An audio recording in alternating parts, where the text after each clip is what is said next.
They couldn't do it. They did everything in their power for the last 2 years to stop Americans from learning the truth about Israel, and they failed. Half of Americans say Israel's doing genocide now.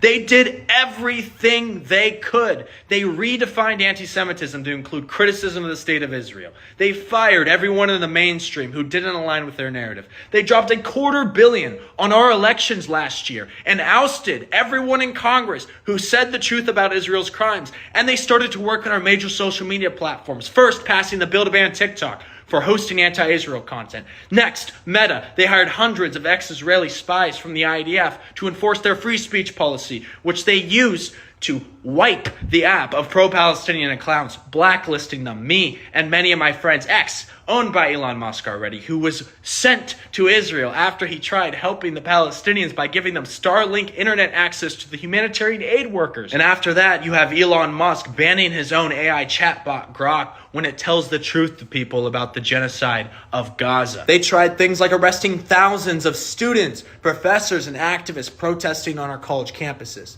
Then they started taking away funding from those campuses if they permitted those protests, and fired those professors working there who are critical of Israel. They deport our activists who are immigrants, who are here on visas and green cards, and they still lost. They may have the power now, the institutional power, the influence in our government, but they will never, ever have the people power here in America again. The Americans will never, ever support the state of Israel ever again. When I started standing for Palestinian liberation, I made it my goal to educate Americans. We needed to win the people over by showing them the truth about Israel, because Israel could not be doing a genocide.